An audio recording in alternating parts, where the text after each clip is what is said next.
Good evening, everyone. Welcome to our Saturday evening Bible Challenge at 6 o'clock. We're going to be looking at the very last book of the Old Testament, Malachi. Malachi chapter number 3. A very familiar concept and a couple verses there. Sometimes, though, when we look at something that's very familiar, we get so familiar with it that we don't know it. We just take it for granted. And so we're going to look at a concept there. But first, a song that talks about what Jesus did for us. He took my place at Calvary, died in disgrace upon the tree. The world is blind and cannot see. He did it all for you and me. He suffered great, said not a word, shed perfect blood, no cry was heard. By his stripes we all are cured. The victory is now assured. Why would you pay such a price for the man that I am? I never did one thing for you. Jesus came and he died as a helpless lamb. That's something no mere man would do. Days have passed since Jesus died. He rose again, he never lied. I've been set free, I once was tied. How great to have him living inside. Suffered great, said not a word, shed perfect blood, no cry was heard, and by his stripes we all are cured. The victory has been secured. Why would you pay such a price for the man that I am?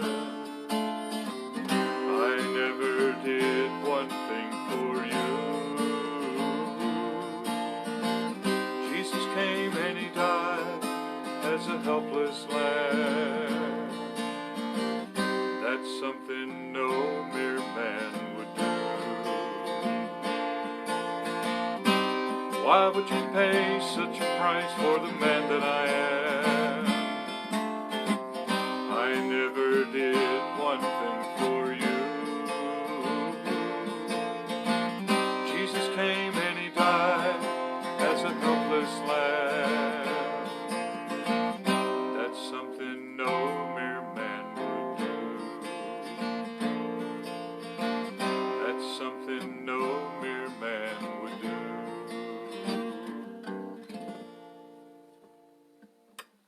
Well, we're going to look at Malachi, chapter number 3.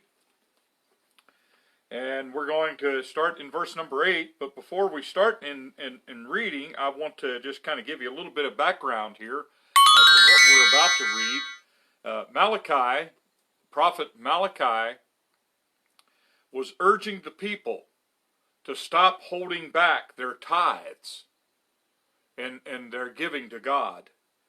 And he was trying to challenge the people to understand they needed to give their tithes because God deserved their tithe. It was a form of worship.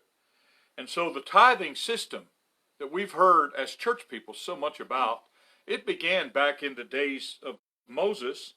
And the Levites, they were the group of men that were responsible for the worship, the care of the tabernacle or the temple.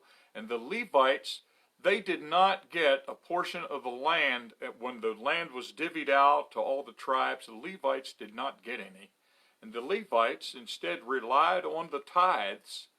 It was used to help those Levites to get along. And so that's where it all began. But during Malachi's day, the people were not, they had held back. They weren't giving their tithes.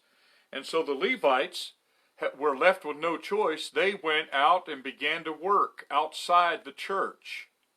And so the ministry or the duties that needed to be done around the church were no longer being done by the Levites, and so the whole system was beginning to cave in. And so Malachi was people to get back to the habit of tithing and not neglecting their God-given responsibility.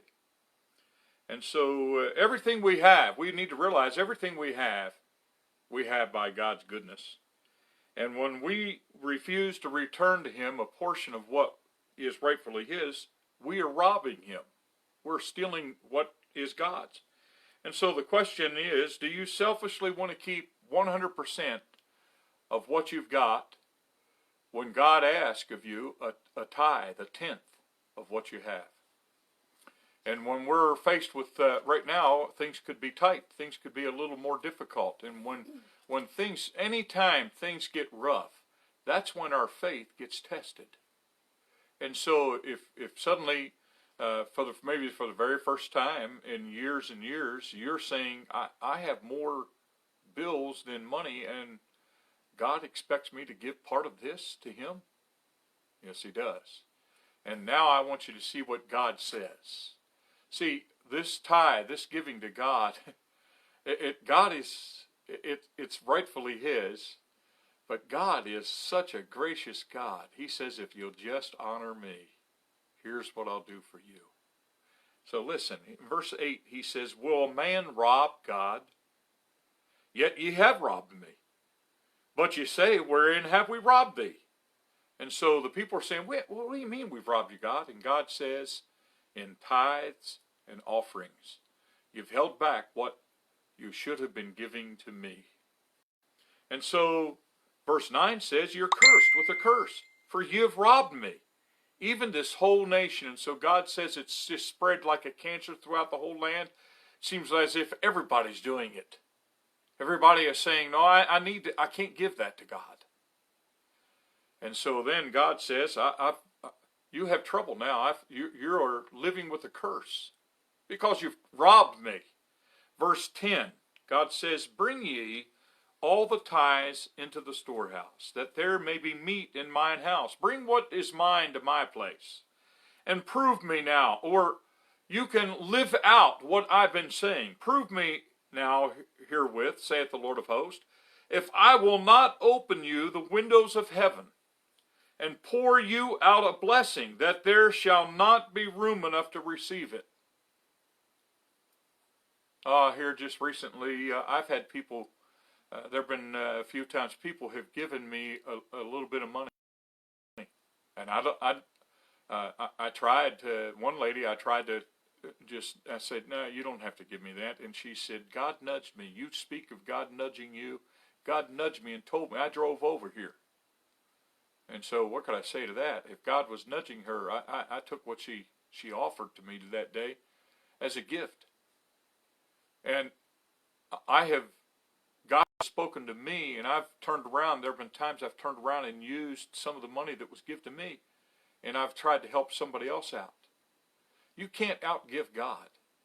And God says if you get this thing right, listen to what it says. See, sometimes we hear so much about tithing and giving, and sometimes people say, that stinking, dirty preacher, he just wants my money. And you're forgetting what God says. Listen to what God says in that verse. He says, I will open unto you the windows of heaven and pour you out a blessing, that there shall not be room enough to receive it. So God says, I'm going to throw open the windows of heaven, and I'm going to bless you. I'm going to pour out a blessing. I don't know about you, but man, I'd like to be blessed, and I have been blessed with a blessing from heaven. The next verse, not only does God say, I'm going to open the windows of heaven and pour out a blessing on you, you won't be able to hold it all. But the next verse, here's what He's going to stop. It says, and I will rebuke the devourer for your sakes. He says, I'm going to stop the devil. And he shall not destroy the fruits of your ground. If you've been wondering, why is my car breaking down? Why is the refrigerator quitting? Why is the wash machine on the blink? Why did my shoes get a hole in them so fast? And the list goes on and on and on. The devil, he's a thief and a robber. He's the devourer. And God says, if you'll just get this right with me, I'll protect you. I'll put a stop to that, and I'll open the windows of heaven, and I'll pour out a blessing. I love when God drops one of those sugar plums from heaven in my life. He's a good God. And listen to that verse 11. God knows all about. Here we in West Virginia, there's a lot of farming, a lot of fruit trees, things like that. It says, he will rebuke the devourer for your sakes, and he shall not destroy the fruits of your ground, and neither shall your vine cast her fruit before the time in the field, saith the Lord of hosts. And so God says, I'll take care of your crops and the blooms and the way the apples and the pears and the peaches come onto the trees. I'll take care of things. Should we doubt God? I don't think so. See, we get very familiar. I was thinking about familiar. Around your house, exactly. You can be in the dark and you know where that light switch is. You reach over on the wall, you know right where it's at. You're very familiar with that. You can walk around your bed and in your bedroom, you know where the chair is at, and you know there's just enough space for you to walk around in, to get around the bed and go into the bathroom and turn that little light on there in the middle of the night. If you are in the shower and somehow you get soap in your eyes, you know exactly where to reach around the corner and get your towel. And we're very familiar with certain things like that. You know exactly how to sit in your easy chair to make the cushion just comfortable. But what happens when you get up in the middle of the night and you're very familiar with everything, and you start around the end of your bed and, somebody's moved the chair. It only took about 6 inches, and that chair catches that little toe of yours, and suddenly you didn't know it, but you can speak 15 different languages, all in the dark there in your bedroom. See, you thought you were familiar, but suddenly you weren't so familiar. And so maybe you'd forgotten. Maybe you weren't so familiar with the promises. God said, you honor me with your first fruit, with your tithe. And God says, I'll open the windows of heaven, and I'll pour you out a blessing. And I'll stop the destroyer. Things will start going a lot smoother for you. So the challenge in my life, and I'm challenging you, trust God. Give God what's rightfully his. Have a blessed evening. We'll see you tomorrow morning. If you've been watching, we're going to hold church out at our church location at 11 o'clock Sunday morning. Come early and bring your lawn chair.